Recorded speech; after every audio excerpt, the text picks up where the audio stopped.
Johnny? Yeah, what is it? Oh no.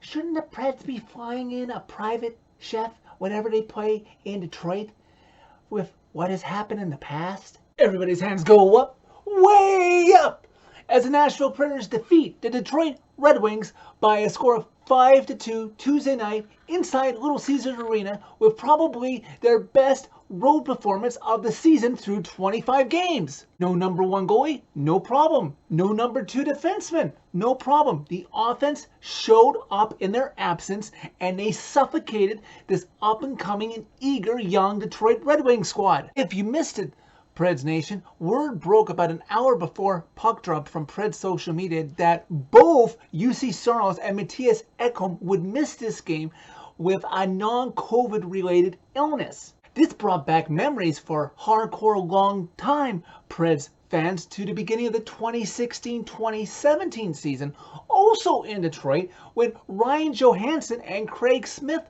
fell ill during pregame warm-up or left during the game early on that season. This was a result of getting food poisoning, thanks in part to Detroit Red Wings catering staff for the pregame meal.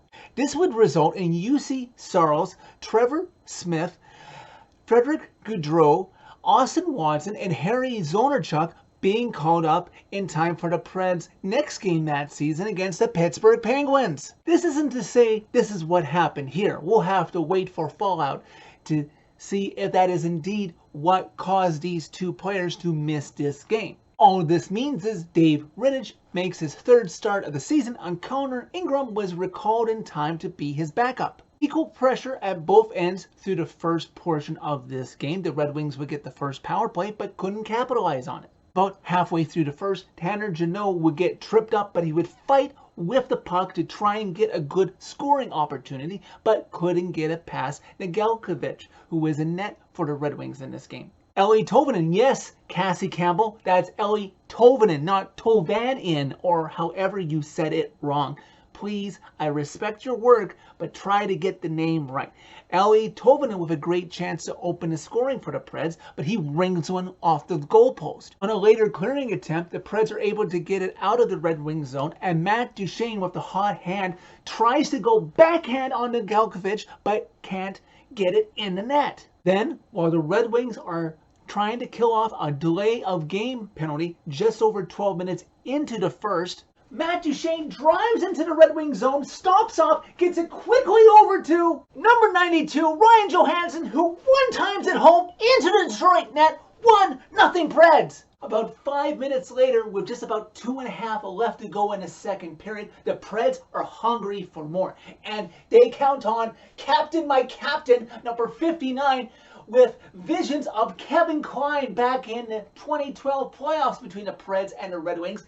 Number 59 does it all himself. He drives through 4 Wings defenders. Nobody can knock him down or knock the puck off of his stick, and he tucks it home past Nedeljkovic. 2-0 Preds. Red Wings would come close to cutting the Preds lead in half as Dylan Larkin rings one off of the crossbar, but Dave Rittich kisses it thank you, and the Preds finished the first period up 2-0 on the Wings. Early in the second, red-hot Philip Forsberg has a chance to put this game away barely over 20 minutes into the game as he gets a clean-cut breakaway on Nedeljkovic, but he is stoned. Wow.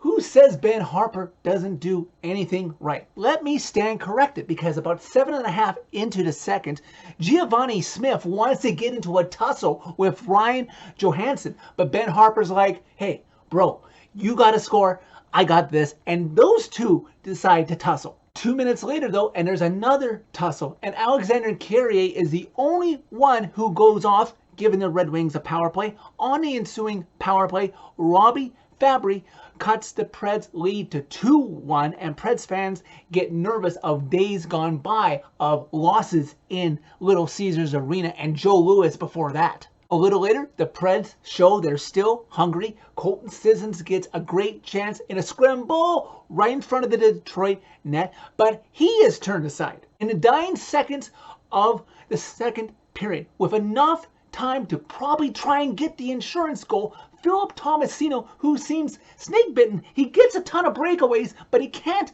put the puck away before, and he doesn't do it now. Probably pulls the trigger a little too early, gets turned aside, and the Preds have one of the nervous leads this fan base has seen of just 2-1 after 2 in Detroit. Early in the third period, the Preds are tired of letting the Red Wings hang around in this one. They're tired of playing with their food. They can only manage 8 shots against them to this point. Roman Josi gets the Red Wings to turn the puck over to him as he quickly gets it down to Nick Cousins, who gets a sprawled out Nedeljkovic down and out, and he backhands it home past Nedeljkovic in the net. 3-1 Preds. I gotta say, this is my second time this season watching a Preds game with ESPN Plus, and it's not any better than the first, because about 5 minutes after Cousins' goal off of a face-off win by Ryan Johansson, we miss a proper goal call because Cassie Campbell decides to talk, and on a shot by Dante Fabro, Tolvanen tips it home. 4-1 Preds. I appreciate Cassie Campbell's contribution to hockey and broadcasting, but wait until there's a stoppage in play to really give me your thoughts on the game. About 9 minutes into the final frame, Detroit shows they are not going away easily, and off of the rush, they cut the Preds lead back down to 4-2. Preds don't take their foot off the gas though, with players missing from their lineup and the lead. They don't get into that comfortable position. They cycle well into Detroit zone, trying to restore their 3-goal lead. Detroit would pull Nedeljkovic early, about 3:24-25 left to go in the third period, trying to tie this game up. Then with under 40 seconds left to go in regulation, Fabro lobs the puck out of the Preds defensive zone as Tolvanen and Zadina race back for a puck that is going towards the empty cage. And Tolvanen does one of the smartest plays I've ever seen him make, where he wasn't directly scoring a goal. He ties up Zadina's stick perfectly so he can't stop the momentum of the puck as they're both racing for it. Doesn't commit a penalty, lets the puck slide right into the net, putting this game away. Preds win 5-2. The Preds fan base could not have asked for a better road performance from this team without their #1 goalie and their #2 defenseman on the roster. They outshot the Red Wings by almost a 2-1 margin. They scored a power play goal to keep their percentage in the upper quarter of the league, and even having Ben Harper in the lineup didn't hurt this team tonight. 25 games into the season with a respectable 14-10-1 record, good enough for third in the Central, just 1 point back of St. Louis. Next up, though, this weekend is the greater New York City area road trip with 3 games in 4 nights. So that's it for this video. Thank you very much for watching. As always, click like if you like this video. Click subscribe if you really like it. You can find my social media by clicking on a channel name. Tell all your friends about Redemption. So, Preds players get sick again on a road trip to Detroit. Well, if history has anything to say about it, better book those hotel rooms for Nashville on Broadway in June.